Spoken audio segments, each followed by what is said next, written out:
大家好，这里是 Jeffrey Tech。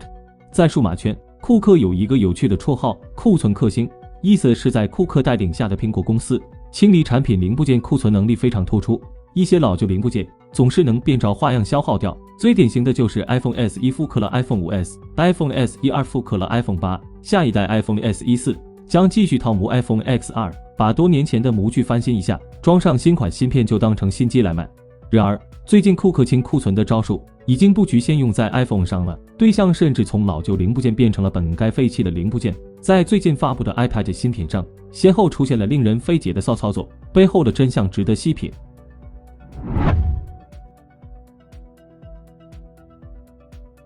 在上个月的方菲吧发布会上，苹果正式推出了新款 iPad Air 和 iPad Pro， 其中 iPad Air 6的13英寸和11英寸机型均搭载了苹果的 M2 芯片。然而，苹果在对 iPad Air 6的宣传中出现了一个非常严重的失误。新款 iPad Air 正式发布之后，苹果官网在其所有参数页面里写的都是搭载 Apple M2 芯片，拥有10核心图形处理器。然而，近期苹果官网却进行了一波巧妙更新，在更新后的介绍页面中， iPad Air 所搭载 M2 芯片的图形处理器 GPU 核心数量发生了变化，从最初宣传的10核心减少为9核心，而且在技术规格和机型对比等页面中，关于 M2 芯片中 GPU 核心数量的描述也都从10核心改为了9核心。事实上，苹果此前并未推出过搭载9核图形处理器的 M2 芯片，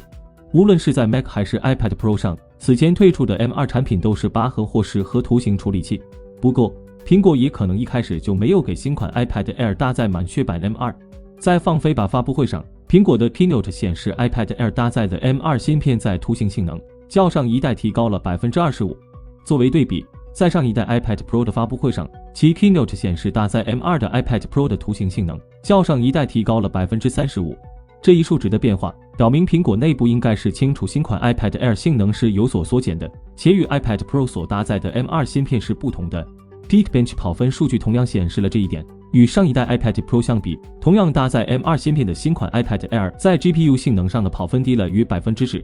这部分的性能差距很可能与缺少的一颗 GPU 核心有关，所以新款 iPad Air 的图形性能将会打一定折扣。目前，苹果公司已发布声明， Apple.com 官网已更正 M2 iPad Air 的核心数量， M2 iPad Air 所有公开性能均基于9核 GPU 获得，且准确无误。苹果公司声明的关键在于性能部分没有变化，但并没有对标错的原因进行任何解释。Apple Insider 猜测 iPad Air 型号中的 M2 芯片很可能和10核 GPU 版本 M2 是在同一产线上生产的。对于正常的芯片，苹果可以通过软件的方式将其中一个 GPU 核心禁用，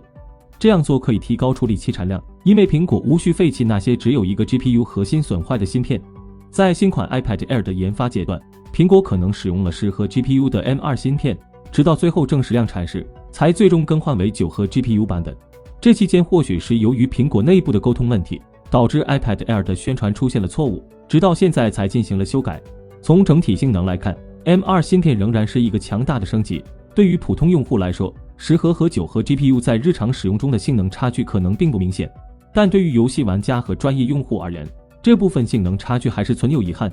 这次的乌龙看似仅仅是宣传上的失误，但细心的小伙伴估计和 Jeffrey 一样，早就看懂了库克那点小心机。要说苹果这样的骚操作也不止一次了。就拿和 iPad Air 同时发布的新款 iPad Pro 来说，近日被爆出苹果将原本12GB 内存屏蔽成8GB。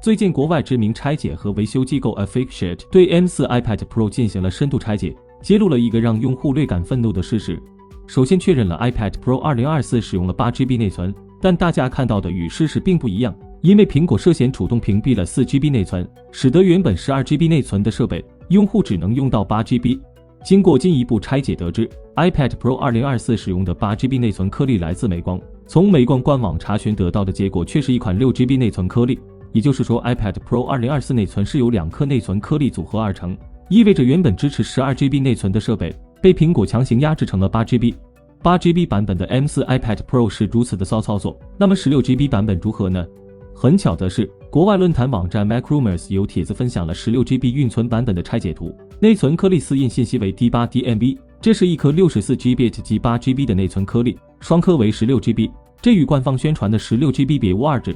对于硬件本为 12GB 却只有 8GB 内存版本可用，目前苹果官方并未对此做任何回应。那么苹果为什么要这么干？为什么不用单片 8GB 内存颗粒呢？首先，单片 8GB 内存颗粒会导致通道数和速率下跌，为保证设备性能，只能用双片内存颗粒，而且 M 系芯片是 128BIT 位宽，相当于电脑中的双通道，想要 8GB 内存就至少要2片 4GB 内存颗粒。而 LPDDR5 到7500规格的内存厂商最低做的容量是 6GB， 苹果采购不到 4GB 的，想要有 8GB 内存就必须搭配2片 6GB 内存颗粒，而苹果又不想让用户占便宜，无奈用6+6屏蔽成 8GB 来给用户使用，牛奶宁愿倒进河里也不给喝。其次，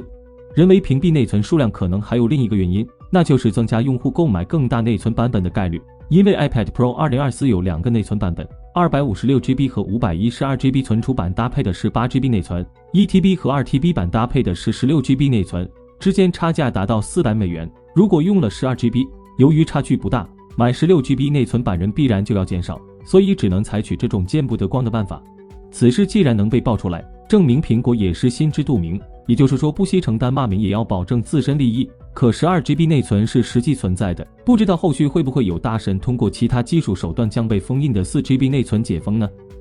事实上，苹果这样的骚操作还有很多。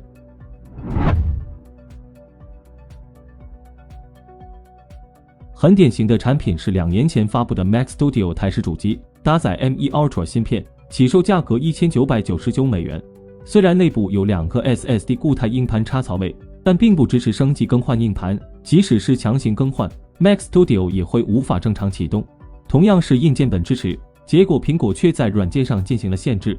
苹果的意图显而易见，促使用户买更大硬盘容量的版本。关于这一点，苹果也毫不掩饰，直接摊牌了，在官网中称，请注意，用户不能自行拆装 Mac Studio 的存储设备。如果你预计将来需要更大的存储空间，请在购买时就选择升级至更高容量。至于升级的价格如何呢？自然是远远高于市场上单独买固态硬盘的价格。看到这里，无论是最近的 iPad Air 性能缩水，还是 M4 iPad Pro 内存屏蔽，还是过去苹果台式机限制用户升级硬盘，还有之前的 A17 芯片的消失，这些都不是单纯的失误，背后的意图大家都很清楚，无非是因为利益驱使，而苹果也没有要掩饰的意思，主打一个愿打一个愿挨。以上就是本期视频的全部内容了，你对苹果这样的做法怎么看？欢迎和我们交流互动，想了解更多数码资讯，记得关注我们的频道，我们下期再见。